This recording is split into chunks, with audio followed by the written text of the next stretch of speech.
अपने गुरु शिव के चरणों में प्रणाम।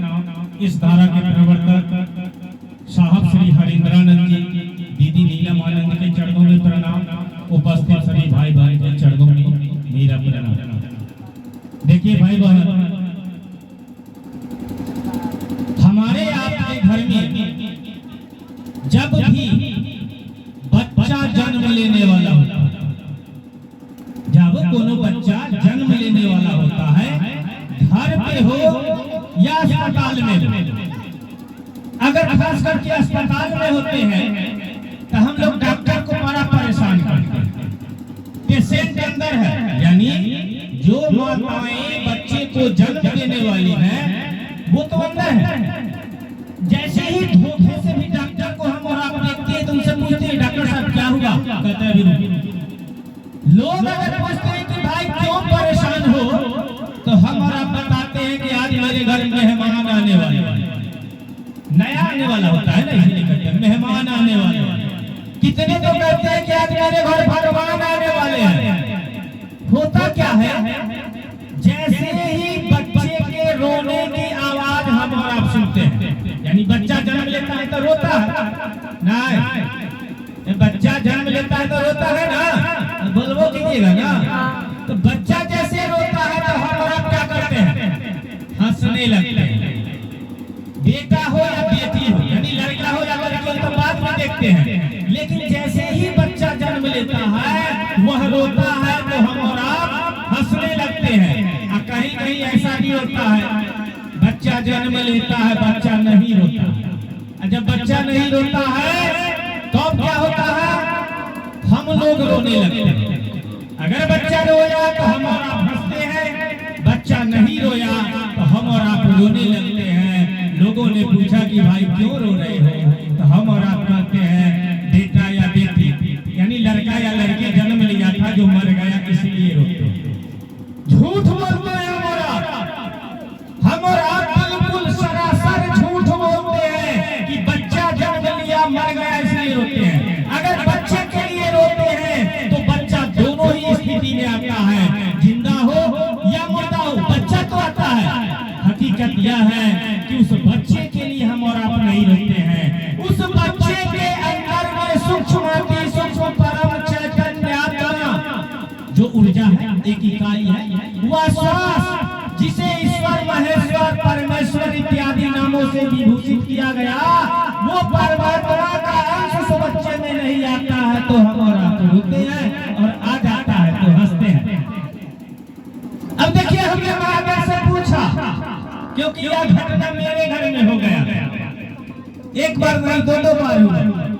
हमने महादेव से पूछा कि आखिर मेरे घर में ऐसा क्यों होता है, तो जवाब क्या मिला समझते हैं, कहिएगा महादेव को देखते नहीं तो बताएंगे कैसे, बड़ा बढ़िया से बताते हैं। उन्होंने बताया कि उसके लिए रो रहा है जो आया ही नहीं, आया भी तो क्षणिक देर के लिए आया और चला गया, उसके लिए तू व्याकुल है।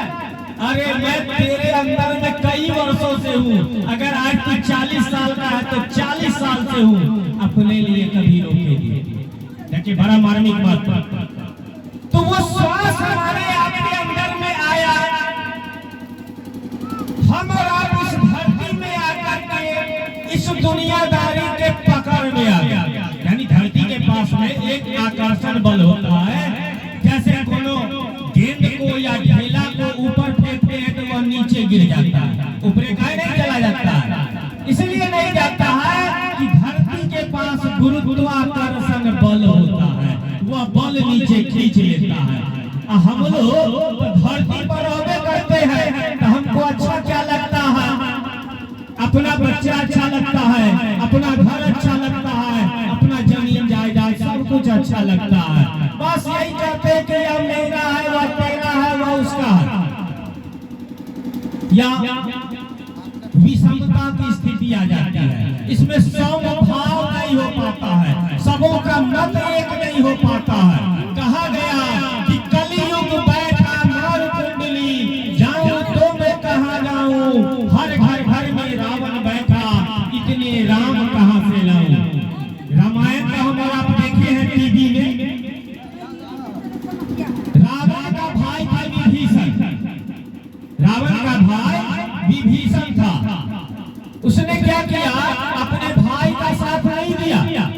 वह राम जी का साथ दिया। तो विभीषण को क्या किया गया, धक्का मार के राज्य से बाहर कर दिया, यानी लंका से भगा दिया। लेकिन आजकल में देख लीजिए, अगर कोई भाई अपने भाई के साथ बेईमानी करता है, एक इंच जमीन भी अगर कि भैया हमारे घर नहीं पैसा या कहीं पैसा देगा तो वहां पे मर्डर हो जाता। देखिए रावण का भाई विभीषण भाई के साथ बेईमानी किया तो उसको धक्का मार के राज्य से बाहर कर दिया। और हम और आपका मन उससे भी बड़का रावण है जो एक इंच जमीन के लिए अपने भाई तक का मर्डर कर देता है। वो रावण छोटा पड़ जाता है। हम लोग का जो मन जितना बड़का रावण है, हमारे आपके सामने वह रावण छोटा पड़ जाता है। इस मन रूपी रावण को खत्म करने के लिए ज्ञान रूपी राम की आवश्यकता है। जैसे उस समय में राम जी आए थे धनुष लेके, और जितने राक्षस लंका में थे सबको मार दिए। अगर आज वो राम जी तीर धनुष लेकर के हम लोगों के बीच आ जाए तो हमको लगता है कि संसार में 2% आदमी नहीं बचेगा। क्यों नहीं बचेगा? कि सबका मन रावण है। अब इस मन रूपी रावण को खत्म करने के लिए साहब श्री हरेंद्रानंद जी के माध्यम से हमारे आपके बीच में आ गया कि शिव को अपना गुरु मानिए या हमारे आपके मन के चिकित्सक है। यानी हमारे आपके मन को बदल देते हैं। कैसे बदलते हैं? भोला बाबा का फोटो देखेगा घर में, एक फोटो में भोला बाबा भी है, मैया पार्वती भी है, बसहा भी है, और क्या कहते हैं बाघ भी है, सांप भी है और चूहा भी है। अब देखिए सब एक जगह है। बाघ बसहा को खा जाएगा लेकिन खाता नहीं है, सांप चूहा को खा जाएगा लेकिन खाता नहीं है, अब मोर जो है वह चूहा को खा जाएगा। सब एक दूसरे को खाने वाला है, लेकिन शिव भाव में होने के कारण वह सबों से प्रेम यानी सब हिल के रहता है। इससे हमको रात को सीखना चाहिए कि हम लोग आपस में मिलजुल कर रहे। यही है, राजा हो, रंग हो, बड़ा हो, छोटा हो, ऊंचा हो, नीचा हो, सबके साथ बराबर का व्यवहार करें। और यह कब आएगा? ऐसा हमारे ऊपर कब आएगा? जब हम शिव को गुरु मानकर 3 सूत्र का पालन करेंगे। तो देखिए 3 गो सूत्र है, दया मानना, चर्चा करना और नमः शिवाय से अपने गुरु को प्रणाम करना। यह 3 गो सूत्र आपका 3 गो मार्ग है। पहला जो सूत्र है वो है भक्ति मार्ग। पहला सूत्र है ना कि हे महादेव आप मेरे गुरु हैं, मैं आपका शिष्य हूँ, मुझ पर दया कीजिए। या जो आप नहीं मन करते हैं या आपको भक्त बनाता है। शिष्य बनने यानी बिना शिष्य बने कोई भी भक्त नहीं हो सकता।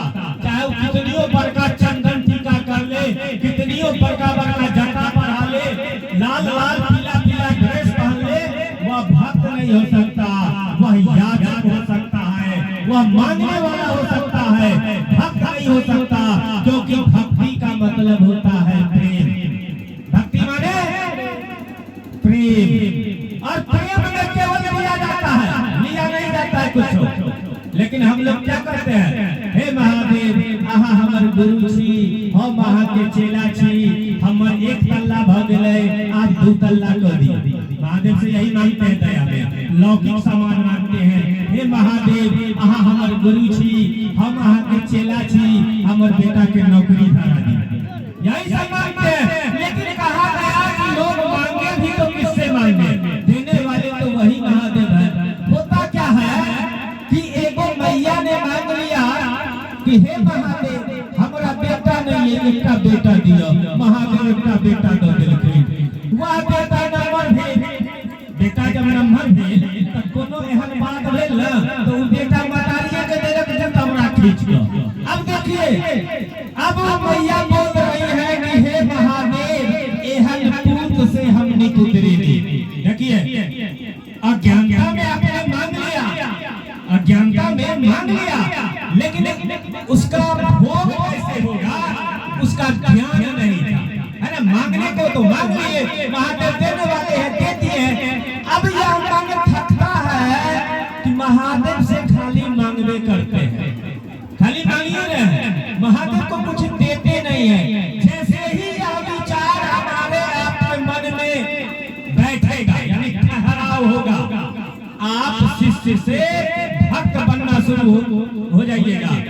शिष्य तो है, मांग रहे हैं शिष्य के रूप में, उन महादेव से मांग रहे हैं। और जैसे ही मन में ठहराव आ गया यह विचार कि महादेव से खाली मांगवे करते हैं, महादेव को कुछ देते नहीं है, विचार ठहरा कि आपकी भक्ति शुरू हो गई। अब आप महादेव से मांग नहीं रहे हैं, अब आपको बिन मांगे मिल रहा है जो आपको चाहिए। अब महादेव आपके सर्वोत्तम पक्ष को उजागर कर रहे हैं, अब आप भक्त बन गए। कैसे होता है देखिए, उदाहरण से समझिए। जैसे हम अपनी पत्नी को लेकर गए बाजार में, पत्नी से सब प्रेम करता है ना,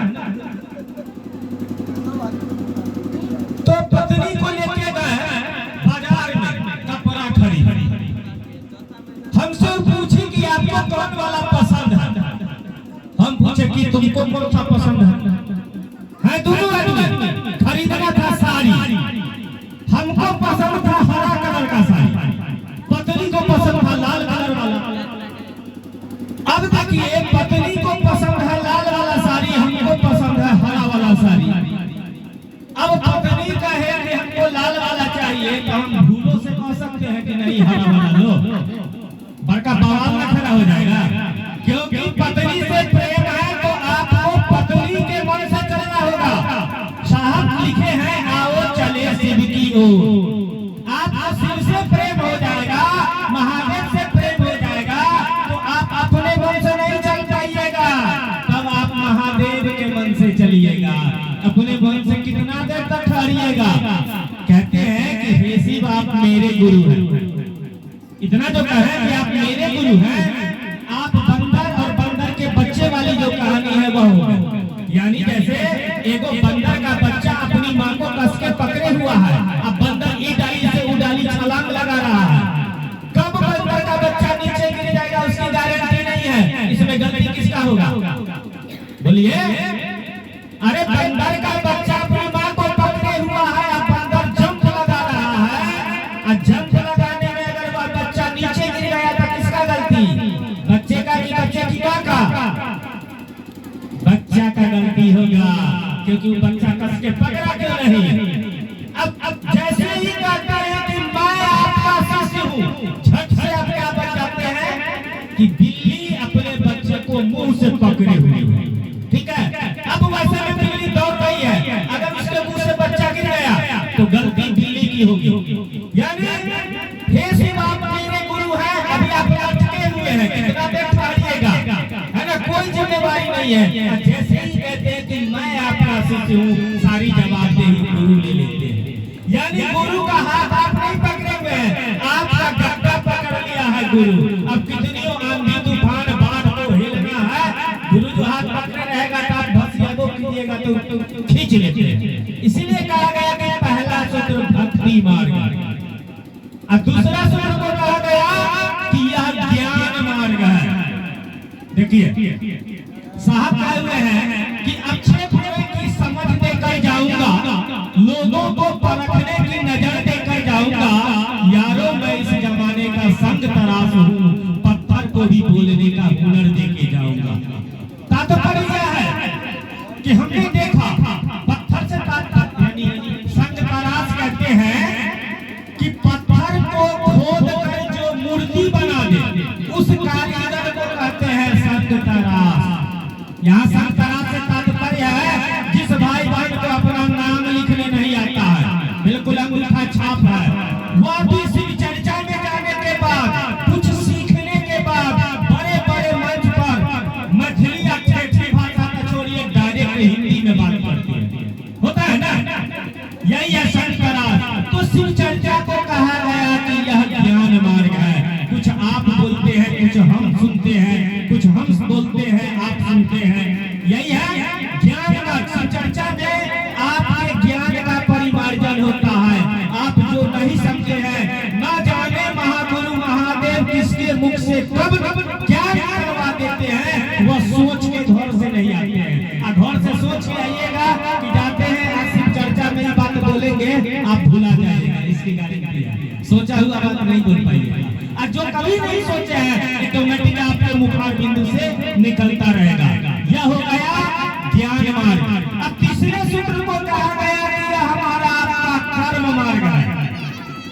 कर्म मार्ग हमारा गांव घर में देखते हैं कि कोई आदमी कभी बढ़िया कर्म नहीं करता, कभी नहीं, और उसको गांव में किसी से नहीं जमता है। हर गांव में ऐसा आदमी होता है, इक्का दुक्का होता है, लेकिन जब उसकी मौत होती है ना तो चलते फिरते मर जाता होता है ना। लोग कहता है कि इतना पापी आदमी था, इसका इतना अच्छा मौत कैसे हो गया? देखिए कारण है इसके पीछे। इस जन्म में जिस कर्मों का फल हम और आप नहीं भोग पाए हैं वह आपको अगले जन्म में भोगना पड़ेगा। अब पिछले जन्म में उदाहरण से बता देते हैं। मान के चलिए कि कोई आदमी रोज एक कीड़ा को मार रहा है, रोज एक कीड़ा मार रहा है। कीड़ा मारते मारते इतना कीड़ा मार दिया कि उसका पाप का फल वह 20 साल में भोगेगा। कितना साल में? 20 साल। मर गया 2 साल। पाप का फल भोगना था उसको 20 साल में, मर गया 2 साल में। अब 18 साल का पाप बचा हुआ है। यह पाप उसको भोगना पड़ेगा। भोगेगा भाई, लेकिन भोगेगा कब? जब फिर से शरीर में आएगा तब। ठीक है, इसके लिए पुनः जब अगले जन्म में वह शरीर में आता है, अगर अच्छा कर्म किया है, अब 20 साल में पूरी भोग रहा था, मर गया 2 साल में, तो इस साल में कितनियों घटिया काम करेगा, गुरु उसको और निखार देते हैं। जैसे कर्म किया खाली गंदा और सुनहरा सुंदर मौत हो गए, है ना, पिछले जन्म का कर्म। अगर इसी जन्म में कर्म बढ़िया कर लिया जाए तो काहे ना पिछले जन्म अगले जन्म में सोचना पड़े। इसीलिए हम लोगों को चाहिए कि इस कर्म को सुधारा जाए। यह हमारा आपका कर्म मार्ग है। देखिए जब अब जैसा भी कर्म किए हैं, ग्रह जो होगा ग्रह हमारे ऊपर रहबे करेगा। गुरु उस ग्रह को कम कर देते हैं। अगर किसी का मौत लिखा हुआ है तो चोट फोट लग के रह जाएगा, गुरु ग्रह को कम कर देते हैं। गुरु हमारे आपके कर्म फल को जला देते हैं। कैसे जलाते हैं? देखिए जैसे मान लीजिए कि हम गए बाजार, वहां से मकई का बिया लेकर गए कि इसको कल सुबह में रोप देना।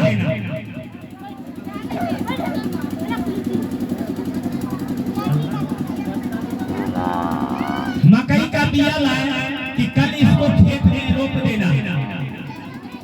बिया लाकर रख दिए, हम टहलने चले गए। अब मेरी पत्नी को मन हुआ कि हम भूजा खाएं, उस तावा पे लेके लगे उसको भूजने। उसको भूजा खाने का मन हुआ, उस तावा पे मकई को भूजने लगा।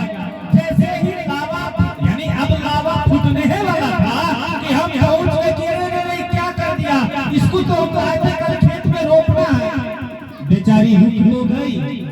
लेकिन बताइए कि वह जो मकई है वह अब पौधा बन सकता है? नहीं बनेगा, क्योंकि वह जल चुका है। ठीक उसी प्रकार से हमारे गुरु शिव अपने शिष्यों के बुरे कर्मों को जला देते हैं। जैसे 1 रुपया को 10 आदमी में बांटिए तो 10-10 पैसा होगा, और 100 आदमी में बांटिए तो 1-1 पैसा होगा। यानी आपका जो ग्रह है ना बहुत बड़ा, तो उसको गुरुजी इतने टुकड़े में बांट देते हैं, इतना छोटा कर देते हैं कि वह ग्रह आपका कैसे पास हो जाएगा आपको पता नहीं चलेगा। उसका उदाहरण हम अपने हैं। ये जो देखते हैं ना, ऐसा मुंह कान सब जो फंसता है, एक्सीडेंट में फंस गया बिल्कुल। अब समझिए गुरु की दया थी, चर्चे में जा रहे थे, मोटरसाइकिल से ऐसा एक्सीडेंट किए 2010 में कि ऐसे पटकाया मुंडी कि फंस गया, फटा नहीं। पटना रे परुला गुरुजी की महिमा थी, बच गए। हो सकता है कि इससे बड़का ग्रह था जो चोट फोट लग सबके मुंह कान भसम के रह गया। तो हम लोगों को चाहिए कि इसी जन्म में अपने कर्म को सुधार दे। लेकिन ग्रह रहने करेगा, ग्रह में विधाता ने लिख दिया कि यह ग्रह है, वह होगा तो होगा ही। अब हम ज्यादा समय नहीं लेंगे, एगो छोटा सा कहानी बता देते हैं। ग्रह भारी नेत सकहि त्रिपुरारी कह गए वेद पुराण। आपका जो होली है उसको वह मिटा देते हैं, लेकिन ग्रह रहने करेगा। विष्णु में विद्यापति जी का नाम सुने होंगे आप। विद्यापति जी जिनके यहाँ पूजना बन के महादेव आए, आज चरवाही नौकरी कर रहे हैं। विधाता ने लिख दिया कि विद्यापति को एगो बेटा होगा, कुछ दिन के बाद खटिया पर से बच्चा गिरेगा और मर जाएगा। महादेव सोचते हैं कि मेरे सामने अगर विद्यापति का बेटा मर जाए तो भजन नहीं गाएगा, हम तो भजन सुनने आए हैं, वह तब बेटा के शोक में रह जाएगा। देखिए महादेव क्या करते हैं, जिस दिन जिस समय में वह बच्चा गिरने वाला होता है, महादेव उसको लोक लेते हैं, हाथ तोड़ के नीचे रख देते हैं। देखिए ग्रह होइबे करेगा, विधाता का लिखा कोई टाल नहीं सकता, लेकिन जहां मृत्यु थी वहां हाथ टूट के रहे। तो आप लोग 3 सूत्र का पालन कीजिए। आप लोगों का आपके दिलो दिमाग में महागुरु महादेव स्थापित हो, यही प्रार्थना अपने गुरु शिव से करते हुए आप सबको मेरा